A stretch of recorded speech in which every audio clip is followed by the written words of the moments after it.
ലോക്സഭാ തെരഞ്ഞെടുപ്പിന്റെ 5ാം ഘട്ട വോട്ടെടുപ്പിലും പോളിംഗ് ശതമാനം കുറഞ്ഞതോടെ ബി.ജെ.പിയിൽ ആശങ്ക തുടരുന്നു. തെരഞ്ഞെടുപ്പ് കമ്മീഷൻ ഒടുവിൽ പുറത്തുവിട്ട കണക്കനുസരിച്ച് 60.48% മാത്രമാണ് പോളിംഗ് 5ാം ഘട്ടത്തിൽ രേഖപ്പെടുത്തിയത്. ഏറ്റവും കൂടുതൽ പോളിംഗ് പശ്ചിമ ബംഗാളിലും ഏറ്റവും കുറവ് പോളിംഗ് മഹാരാഷ്ട്രയിലുമാണ്. അതേസമയം 6ാം ഘട്ട തെരഞ്ഞെടുപ്പിന്റെ പ്രചാരണം ശക്തമാക്കുകയാണ് മുന്നണികൾ. ലോക്സഭാ തെരഞ്ഞെടുപ്പിലെ 5ാം ഘട്ടത്തിലും കുറഞ്ഞ പോളിംഗ് ശതമാനമാണ് രേഖപ്പെടുത്തിയത്. 6 സംസ്ഥാനങ്ങളിലും 2 കേന്ദ്രഭരണ പ്രദേശങ്ങളിലുമായി 49 മണ്ഡലങ്ങളിൽ നടന്ന വോട്ടെടുപ്പിൽ മൊത്തം പോളിംഗ് ശതമാനം 60-ൽ ഒതുങ്ങിയതോടെ ആശങ്കയിലാണ് ബി.ജെ.പി. 76.05% രേഖപ്പെടുത്തിയ പശ്ചിമ ബംഗാളിലാണ് ഏറ്റവും കൂടുതൽ പോളിംഗ്.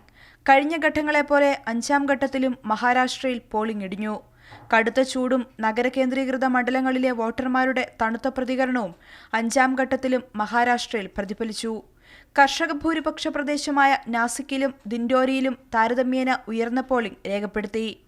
ബോളിവുഡ് താരങ്ങളും വ്യവസായികളുമടക്കം പ്രമുഖരുടെ നിര തന്നെ പോളിംഗ് ബൂത്തിലെത്തിയെങ്കിലും മുംബൈയിലെ പോളിംഗ് ശതമാനം കുറഞ്ഞു നിന്നു.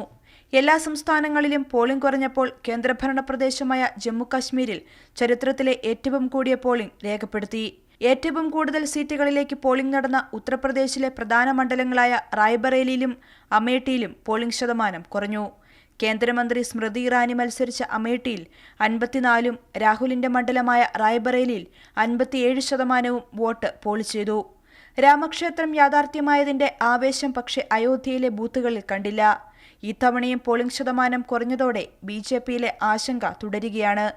5ാം ഘട്ടത്തോടെ 428 ലോക്സഭാ മണ്ഡലങ്ങളിൽ വോട്ടെടുപ്പ് പൂർത്തിയായി. അതേസമയം 6ാം ഘട്ട തെരഞ്ഞെടുപ്പിന്റെ പ്രചരണം ശക്തമാക്കിയിരിക്കുകയാണ് മുന്നണികൾ. കൈരളി ന്യൂസ്, ദില്ലി.